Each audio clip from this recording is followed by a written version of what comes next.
Неро Сэнди болон Венди хоёртой салах ёс гэж байхад нь тэрэгний жолооч Нерог хурдл гэдэг. Нероч би ачаа хэсэгт суух нь зөв үү гэхэд жолооч мэдээж чи ачаа хэсэгт суу гэж хэлэхэд нь хажуу талаас нэг нь Хүлэгбаатар гарч ирээд чи одоо юу яриад байна? Эрхэн дээдэс чамайг тэрнийг сайн харж ханд гэж тушаасныг мартаа юу? Харин дотор Эван үнэхээр их ууралсан харагдана. Неро би ачаа хэсэгт суусан нь илүү тав тухтай юм шиг байна гэд ачаа хэсэгт суухаар болдог. Хүлэгбаатар одоо тахлын үлрэл хэрвээ энэ хүүхэд сургуультаа өвчин тусаад очих юм бол чи өхөн гэж мэдээрэй гэд замдаа гардаг. Неро гартаа нэг сэлэн барьсан байдаг. Энэ сэлэм нь Нерог дөнгөж идэхэд нь хаана энэ чиний харгалзагч Гигасын сэлэм. Одоо энэ сэлэм эзэмшигчгүй болсон болохоор чи аав гэд Гигас гэр бүлээс өв залгамжлан ирсэн сэлмийг өгсөн байдаг. Неро нүдэ нээгээд харахад нь аль хэдийн их санам сургуульд ирсэн байдаг. Үүдэн дээр нь ирэхэд өөртөө Регас гэр бүлээс ирлээ гэж бас юм боол шиг харагдаж гэтэл үүдний хамгаалагч бидэнд мэдгцэн. Ноён Неро бол Регас гэр бүлийн өргөмөл хүү. Мөн эрхэм дээдэс түлээн зөвшөөрөгдсөн нэг нь. Неро болон Эван хоёулаа маш их гайхдаг. Сургууль руугаа орсны дараа Эван Неро руу харт надтай битгий ойрт заваа үнэртэд байна. Чи манай гэр бүлийн нэг биш. Чи бол зүгээр л дорд боол. Харин би эзэн чин гээд ухтах өрөөрөө орж ирдэг. Энд төрлийн маш олон хүүхэд ирсэн байдаг. Тэгээд нэг эмэгтэй шууд тавтаа морилцгоо. Би бол их соном сургуулийн захирал байна гэдэг. Би бол ийм л захирал хөтөж байсан. Энэ захирлын нэрийг Кадия Маракса гэдэг. Чөтгөрөөтэй хийсэн дайны үеэр хаанд туссан хүмүүсийн өрөөдөн бүгд энэ цугларчаа гэдэг. Гайхамшигт жит нь Кундуны гэр бүл, гайхамшигт жит нь Страмусын гэр бүл, гурван дээд гэр бүлээс Эльфийн гүнж, Лунаделийн гэр бүлээс, Хар Хүлэгбаатар, Гаин гэр бүлээс, эдгээр гэр бүлүүдээс гадна жижиг том маш олон гэр бүлүүд ирсэн байдаг. Захирал Кадияч сурагчдаа урмын үг өгдөг. Эднэр одоохондоо сургуулийн сурагч болцгоогүй. Учир нь энэ сургуулийн сурагч болохын тулд дараа сард болох шалгалтанд тэнцэх ёстой болж таардаг. Харин тэр болтол хүүхдүүдийг тав таваар нь баг туваана гэдэг. Харин шалгалтандаа унвал ирлүүгээ хайрна. Нерогийн урд талд нь далдаас нь жигмэд тогмод хоёр андаа хоёулаа 3 нээлттэй нэг баг болчихвол яах вэ? Тэдэн шиг хөөрхөн охтой нэг өрөөнд дүү ёстой галзуу гэсэн чинь терасуу гээд сэнхэр үстэй ээлж хоёулангийн нэвсэж таашдаг. Миний чих хурц шүү гэхэд цаанаас Дагестан стайлтай багш Эльфийн гүнжээ хүчрхийл хориотой шалгалтаас өмнө гэрлүүгээ хармаар байна уу гэж уралдаг. Терасууг харсан Неро улаашаад явцдаг. Нерогийн багт Эван, жигмэд тогмод бас нэг эльф охин байдаг. Ойрлогцсон өрөөндөө орж ирэхэд Эван Нерог шууд усан дор яагаад эзэнт нь гэж хэлэхгүй байгаа юм. Хурд нь усан дор гэж хөвөө гаргадаг. Гэтэл эльф охин ч гэсэн мэдлээ эзэнтэй гэстэй Неротой хамт гардаг. Гарч ирснийхаа дараа Неро эльф охиноос чи эльф юм уу гэж асуухад эльф охин үгүй би хагас эльф гэж хэлдэг. Неро ваанд орж байхдаа хаана намайг яагаад сургуульд явуулсан юм бол гэд бодож байдаг. Эван баахан заваарсан хувцснуудаа өгөнгүүтээ наадуулаа угаа гэдэг. Неро шууд авч гараад угааж байхад нь хагас эльф охин би туслая гэж хүрээд ирдэг. Тэгсэн Неро чинээ туслам ширэггүй гэж явуулчихдаг. Жигмэд зүгээр сууж байснаа эльф охиныг маань бүжгэл гэдэг. Дааш манай хүн бүжиглэж чадахгүй гэсэн чинь тэгвэл дуул гээшаа. Дуугаа дуулж байсан чинь тогмод өөр дуу мэддэггүй юм уу? Зүрх шимшүүлсэн хайрын дуу сонсъё гэдэг. Манай хагас эльф өөр дуу мэдэхгүй л дээ. Маргааш өглөө нь Неро Эваны хоолыг эзэнтэй таны хоолыг авч ирлээ гэд аваад ирэхэд Эван миний найзуудын хоол хаан байна гэхэд Неро маш хурд нь авч ирэхээр явдаг. Араас нь эльф охин туслахаар гүйдэг. Арай гэж хоолыг нь аваад иртэл хамаг хоолыг нь асгаа ичдэг эльф охин. Эхний хичээл эхлэхэд 10 минут үлдсэн байдаг. Эван Нерод энтхийг бас хэвлээрэ гэд яваад өгдөг. Эльф охин хичнээн нуушлахгүйсэн ч Неро маш их уурсан байдаг. Би чамд хэдэн удаа бусдын хэрэгт битгий оролц гэж хэлэх ёстой юм бэ? Чи надад тусласнаас болж энэ бүх хогийн зүйлс боллоо. Өөрийгөө хичээгээд амар царай гаргацсан байхдаа уурхад таарсан өвөгийн хэлсэн үгс бодогдоод өөрийгөө яагаад уурлаад байгаагаа гайхдаг. Хичээл эхлэхэд өөрийн багаасаа нэг хүн сонгоод тулалд гэдэг. Жигмэд итгэлтэйгээр Неротой тулалдана гэдэг. Харин тогмод би эльф охинтой тулалдана гэд өрсөлдөгчөө бууж өгөх ёстой гэд шууд эхэлдэг. Неро юуны тулд уурхай бэлтгэл хийдэг байлаа. Ганц дайралтаар сэлмийг нь хугалдаг. Жигмэд профессор эм модон сэлэм хуучирсан байна гэд өөр сэлэм авдаг. Дахиад сүртэй дайраал ирсэн дахиад нэг дайралтаар сэлмийг хугалдаг. Энэ удаад ойр хавьд байсан хүмүүс жигнээсээ гайхдаг. Жигмэд дахиад ямар хэврэг сэлэм өгчихсөн юм бэ гэхэд багш сэлэмнүүд бүгд зүгээр өрсөлдөгч чинь чамаас сайн байна гэдэг. Ялсан хүмүүс баруун талд зогс, ялагцсан хүмүүс зүүн талд гэдэг. Неро модон сэлэм хөнгөн юмаа гэд баруун талд очиход Араас нь Терасу хүрээд ирдэг. Неро шууд танилцсандаа таатай байна. Би таны тулдлагыг харсан гэхэд Терасу чи яа хүндэлж харьцаад байгаа юм? Хоёулаа адилхан 14-тэй штэ гэдэг. Терасу өөртөө хүндэтгэж ярихаа боль гэдэг. Араас нь Эван хурж ирдэг. Эван Неро дээр хурж ирснээ чи яаж язгууртныг гэмтэж чадваа? Байраа мэдэрээ гэж хэлдэг. Оройн манай хагас эльф хаг нүдэлчихсэн байдаг. Бүр сэлмэж авч чадаагүй гэдэг. Эван жигмэд тогмод 3 өрөөндөө орж ирээд Нерог морь бол гэдэг. Неро морь болоод суусан жигмэд давхиарай чүү гэснээр дээр нь мордоод авдаг. Тогмод муу олин нүдтэй гөлөг эльф охиныг маань харснаа шууд хүрээ дээр хингүүтээ дээр нь мордоод авдаг.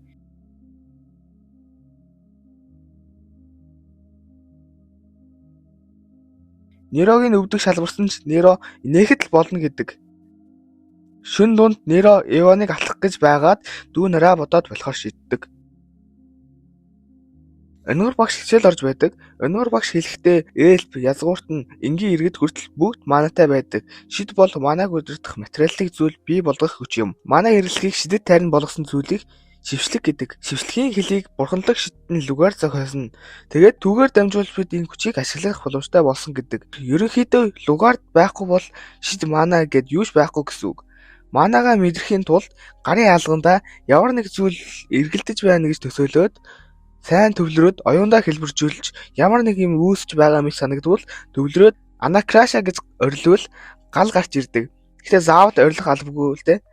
Эван бусдаасаа том гал гаргахад өнөр багш биширмээр юм. Гэхдээ бүгд энэ зэрэгт хүрч чадна гэснээ Эваны чихэн дээр зөвшөөрөгдөөгүй шид 14 настай хүүхэд хэрэглэх хориотой. Хөл бусаар ажилд авсан хувийн багш чинь миний найз гэдэг. Неро өөрийнхөө маанайг харж чадаж байдаг. Тэгээд анакраша гэхэд дажгүй томыг гаргаж чаддаг. Гэтэл гинэт амар жижигхэн болчихдог.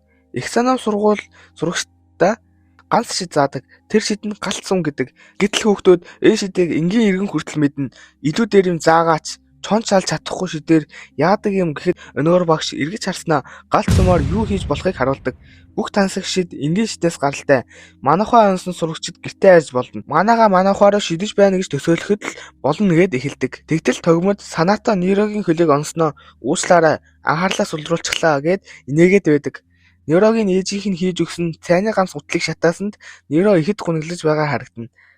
Аль хэдийн бүх хүүхэд явчихсан Неро ганцаараа л үлдсэн байдаг. Арай гэж манайхайг онцгоод хурдхан шиг явах гэж байхад нь өнөр багш одоо жүжиглэхээ боль бүх хүчээ үзүүл гэхэд Неро маш том гал гаргадаг.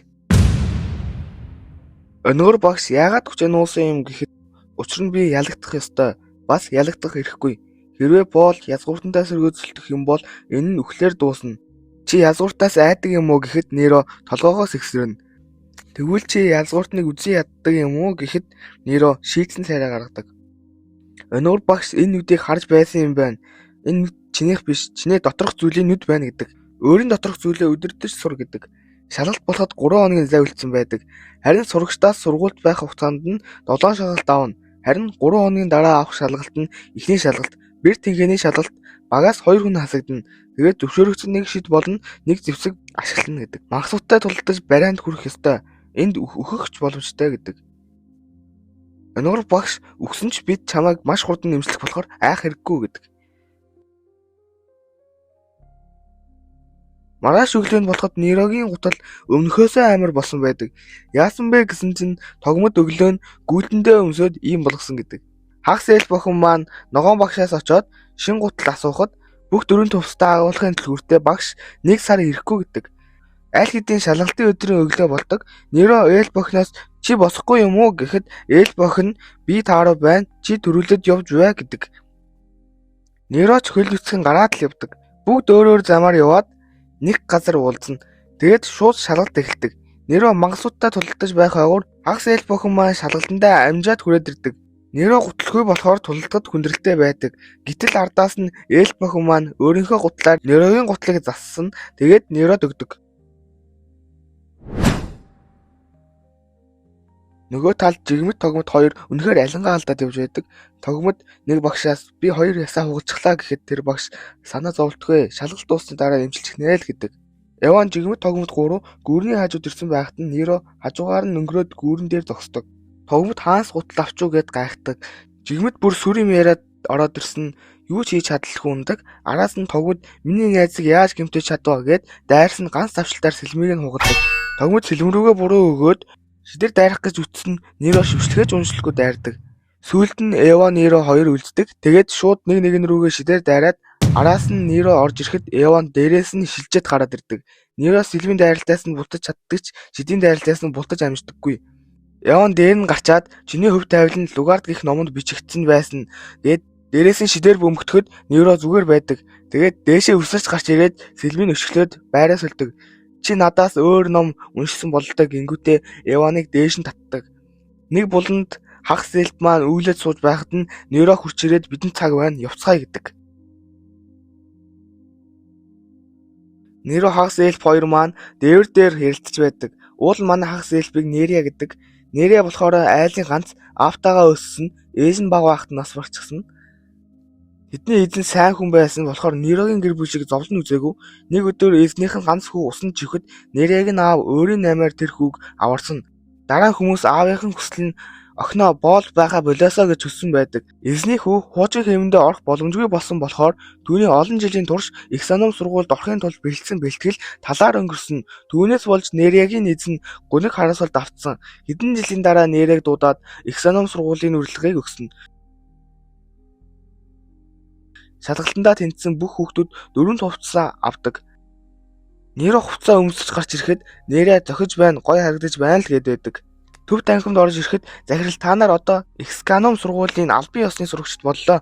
Бас та нарын 4 хувцас хамгийн өндөр зэрэглэлийн давуу арьсаар хийгдсэн. Эрхэм дээдсийн сонгос нь хувцас гэх мэт үгс гэлээд дахиад 6 хүнтэй багуудад хуваадаг. Нерия болон Неро хоёр өөр багт ордог.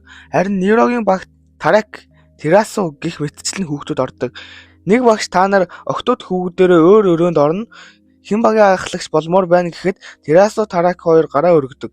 Тэгээд тэр хоёр хэн нь ахлагч болох вэ гэдэг дээр өрсөлдөхөр болдог.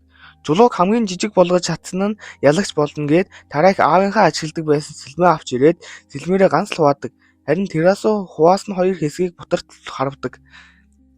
Неро энэ удаад бүр илүү удлаадаг.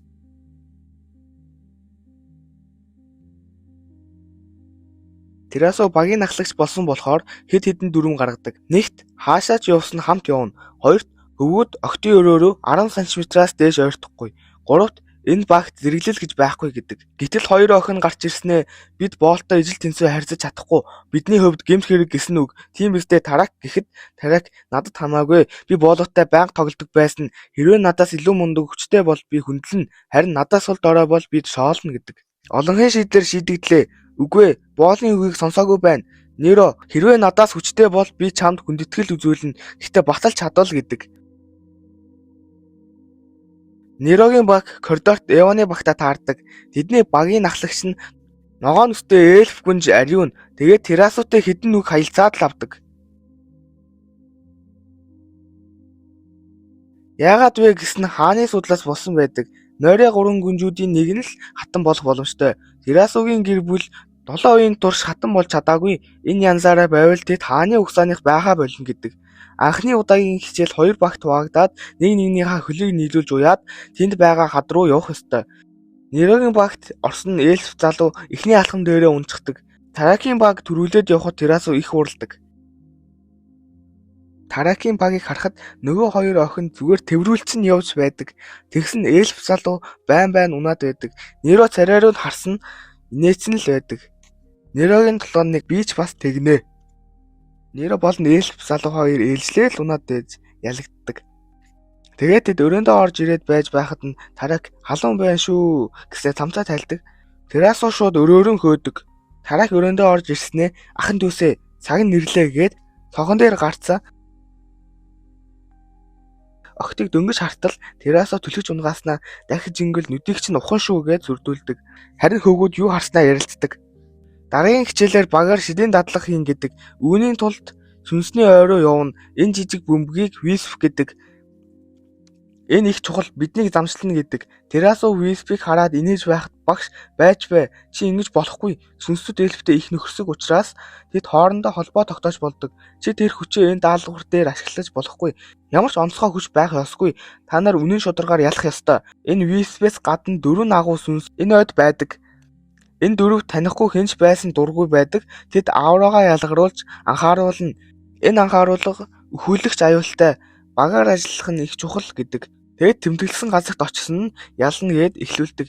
Тэгснээ Нерогийн сүлтийг авчихдаг. Терасо багийнхаа охиноос газрын хамгаалтын таринаа гэсэн нөгөөх нь мартцдаг. Газрын сүнс Терасог цохих гэж байхад нь урдуур нь Неро орж ирээд цохилждаг. Нерог дуудсан ч сэрэгдэхгүй. Газрын сүнс уулан цохихоосоо өмнө болох гэж байсан чинь Неро урд нь ороод ирсэн байдаг. Багш бол санаа зовхгүй байдаг. Учир нь эд нарыг унтаж байхад нь хамгаалтын шившлэг хийсэн байдаг. Тэгтэл Терасо дөрмөө зөрчөөд салхины сүнснээс тусламж аваад Нерог дорн босгоод ирдэг. Харин өнөгөр багш ганц удаа өршөөдөг. Дараа нь Терасо алхаж байгаад цангаж байна гэсэн чинь Неро шууд ус олоод ирдэг. Терасо чи яагаад ингэж байгаа юм гэхэд Неро би боол болохоор чи эхлээд талын уу? Надад санаа зовоод байгаа юм уу? Хортой байвал яах юм? Тэр хооронд улбар шар өстэй охин ямар нэг зүйл харангуйтаа Анакраша гэснээр галц умаар дайрдаг. Урд нь нэг зүйл орилоод гараад ирдэг.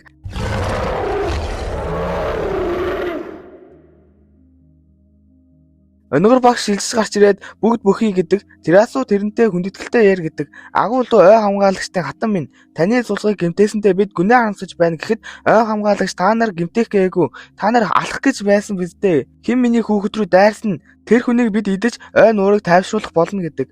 Харин улбар шар өст бүр ногооноор шийдсэн байдаг. Гэнэт Неро би байсан юм. Би таны хүүхэд рүү дайрсан гэхэд ой хамгаалагч чи яагаад дайрсан юм хагас ээлтмэн гэдэг. Энэ үгийг сонссон Терасо мэл гайхдаг. Биднэрүү газрын сүнс дайрсан болохоор бид их айсан. Тэгээд залуу гүнжийг хараад нөгөө галзуу газрын сүнс байна гэд дайрсан гэдэг. Ийм жаахан байж овоо юм ой нуур хэлэн тайвширлаа гэд яваад өгдөг. Явсныхан дараа Неро өмдөндөө шээсэн байдаг. Өнөөгөр багш Неро дээр хурж ирээд чи түүнийг итгүүлчихлээ гэж юу гээл хүрээд ирдэг. Харин Терасо чи хагас ээлт юм уу гэд дуустдаг. За бичлэг орлого удаасан бол уучлаарай. Бас шинэ оны минт лайк сабаа дараад дараагийн бичлэгээр уулзъя.